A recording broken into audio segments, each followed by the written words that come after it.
اهلا بيكم في حلقه جديده. النهارده ان شاء الله هنتكلم عن موضوع علاج السيلولايت. اللي اتكلمنا عنه المره اللي فاتت، اتكلمنا ايه هي الاسباب، ايه هي انواع السيلولايت او الاورنج بيل سكين اللي هو قشر البرتقاله او التعرجات او الترهلات اللي بتظهر في الجلد.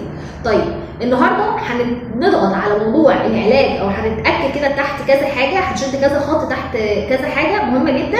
دي ممكن نعملها في البيت، ولو الموضوع مور سيفير شويه ممكن بقى يبقى مراكز وعيادات. طيب اهم حاجه للناس كلها لكل الانواع، احنا لازم نهتم باللايف ستايل. اللايف ستايل بتاعنا نقلل نسبه الكربوهيدرات والاملاح ونزود شويه الفايبرز او اللي هي الالياف. تاني حاجه الفيزيكال اكتيفيتي مهمه جدا، او لعب الرياضه والاسترتش نفسها مهمه جدا جدا جدا.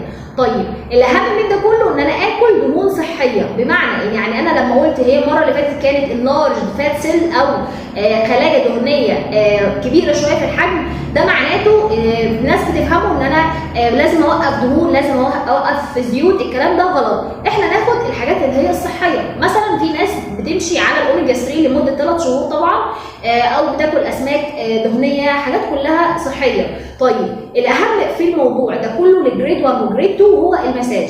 طيب ليه بقى بنعمل مساج؟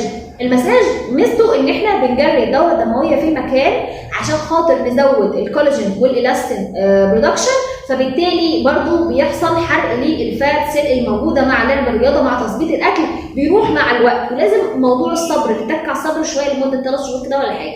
دي اهم حاجه. المساج بيكون لمده ربع ساعه كل يوم.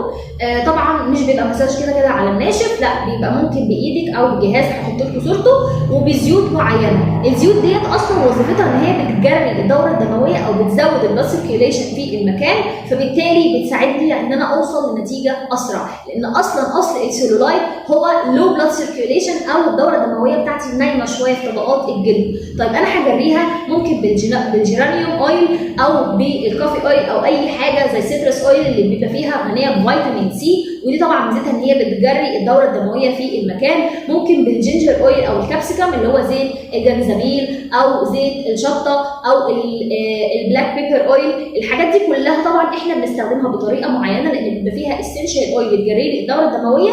في ناس ممكن ما تعرفش تستخدمها او ما تعرفش تشتريها صح، فلو انتوا عايزين تكلموني وتسالوني ازاي نجيب الزيوت وازاي نخلطها مع بعضها بحيث ان انا اطلع فورمولا او تركيبه مظبوطه او كريم مساج او زيت للمساج بتاعي استعمله مع الجهاز او بايدي كل يوم، انا طبعا هتابع معاكم الرسائل. النوع الثالث بقى وهو جريد 3، ده بيبقى طبعا محتاج جايد لاينز معينه زي السيلولايز ليزر. ده بيتارجت الفات بوكيتس نفسها، بيكسرها لي وكمان بيزود لي الكولاجين والالاستين. زائد كمان اللي في بعض العيادات في الميزوثيرابي بيستعملوه او الالتراسونيك. طبعا في علاجات كتيره جدا باجهزه الليزر، وده طبعا بالنسبه لجريد 3. من كل الجريدز او كل الانواع بتاعه السيلولايت مهم ليها المساج. المساج مهم جدا كل يوم على الاقل ربع ساعه بالزيوت اللي احنا قلنا عليها. شكرا جدا لكم لوعدكم الحلقه، وان شاء الله انتظرونا حلقات كتير جايه.